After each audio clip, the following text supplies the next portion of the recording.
Assalamualaikum warahmatullahi wabarakatuh.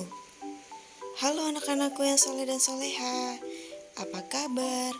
Semoga kita selalu dalam lindungan Allah Subhanahu wa Ta'ala ya. Amin.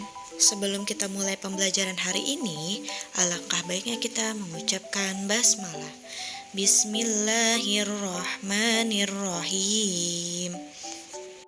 Oke, anak-anakku sekalian, hari ini kita akan belajar fikih. Dengarkan baik-baik ya. Baik, di sini Ustazah Lina akan mereview lagi mengenai sholat sunnah rawatib dan sholat jamak dan qashar.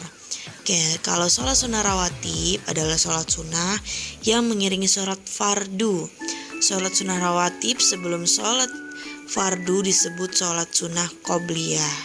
Sholat sunnah rawatib sesudah sholat fardu disebut sholat sunnah ba'diyah. Jadi kalau tanya sholat sunnah rawatib sebelum sholat fardu yaitu qobliyah. Kalau sesudah sholat fardu disebut ba'diyah. Nah, sholat sunnah rawatib itu ada yang mu'akkad dan ada yang ghairu mu'akkad. Ya. Untuk yang mu'akkad itu ada jumlahnya ada 10 rakaat. Contohnya ada 2 rakaat sebelum sholat zuhur, 2 rakaat sesudah sholat zuhur. Lalu ada juga 2 rakaat sesudah sholat maghrib, 2 rakaat sesudah sholat isya, dan 2 rakaat sebelum sholat subuh. Nah, ini hampir sama dengan mu'akkad, bedanya dia ada sholat asar ya. Di sini juga ada nih. Biasakanlah melaksanakan sholat sunnah rawatib baik sebelum maupun sesudah sholat fardu, sebagaimana dicontohkan oleh Nabi Muhammad SAW. Oke, di sini kita bisa lihat. Adapun tata cara untuk melakukan sholat sunnah rawatib, yaitu yang pertama niat. Tidak diawali azan dan iqomah, dikerjakan sendiri, yaitu disebut munfarid ya.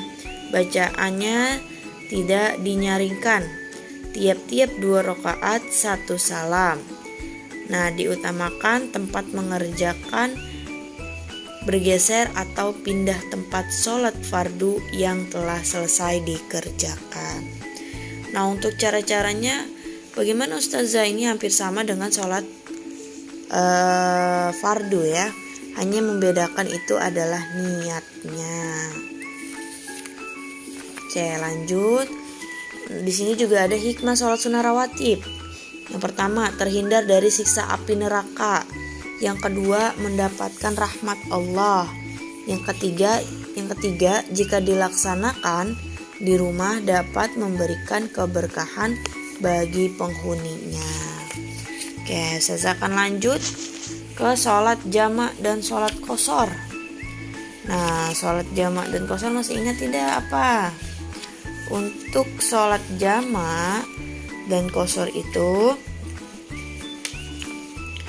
sholat jamak adalah mengumpulkan atau menggabungkan 2 sholat dan mengerjakan dalam satu waktu, itu sholat jamak. Kalau sholat qashar adalah sholat fardu yang diringkas. Berbeda ya, menggabungkan dan diringkas. Sholat qashar sholat fardu yang diringkas, jumlah rakaatnya pada sholat-sholat tertentu. Sholat jamak qashar adalah 2 sholat fardu yang dikerjakan dalam satu waktu dan diringkas jumlah rakaatnya pada sholat-sholat tertentu. Nah, kalau sholat jamak itu dibagi 2, ada jamak takdim dan jamak takhir. Kalau jamak takdim dikerjakan pada waktu yang pertama. Kalau jamak takhir itu waktu yang kedua. Misalkan sholat zuhur dan asar dikerjakannya ketika sholat zuhur. Nah, berarti kan yang pertama. Berarti disebut dengan jamak takdim. Seperti itu ya. Lalu kalau Qashar itu adalah meringkas ya. Yang tadinya 4 rakaat menjadi 2 rakaat. Nah, sholat qashar ini dapat diringkas yang sholatnya itu adalah 4 rakaat. Kalau subuh bisa enggak? Subuh enggak bisa. Maghrib bisa enggak? Enggak bisa. Karena dia bukan 4 rakaat ya. Lalu sholat yang tidak bisa dijamak. Ada sholat apa?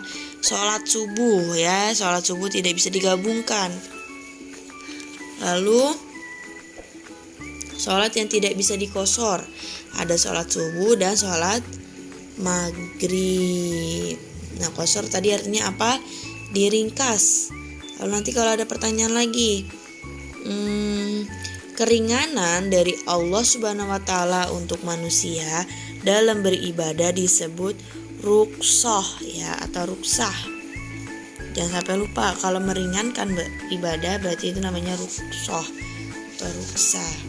Nah, saya sudah menjelaskan mengenai sholat jamak dan sholat qashar. Nah, adapun ketentuan ketika kita ingin melakukan sholat jamak atau qashar, itu tidak boleh sembarangan.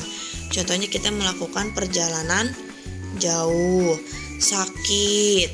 Nah, lalu ada juga hujan lebat. Ini kalau sakitnya yang sudah parah ya, yang mungkin tidak boleh terkena air terlalu sering seperti itu. Lalu keadaan yang darurat atau masyaqqah ya.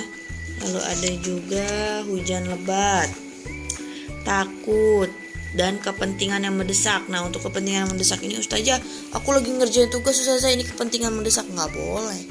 Kepentingan mendesak bukan seperti itu ya. Oke, untuk itu saja review dari Ustazah mengenai sholat sunnah rawatib dan sholat jamak dan qashar. Nah, Ustazah akan memberikan tugas kepada kalian. Kalian bisa dilihat di halaman 31 skala sikap ya. Kalian bisa tulis iya atau tidak beserta dengan alasannya ya. Itu saja tugas dari Ustazah Lina. Tetap jaga kesehatan karena sebentar lagi kita akan menghadapi PTS. Terus semangat ya untuk mari pembelajaran hari ini. Alangkah baiknya kita mengucapkan hamdalah. Alhamdulillahirabbil alamin. Sekian dari Ustazah, wabillahi taufiq wal hidayah. Wassalamualaikum warahmatullahi wabarakatuh.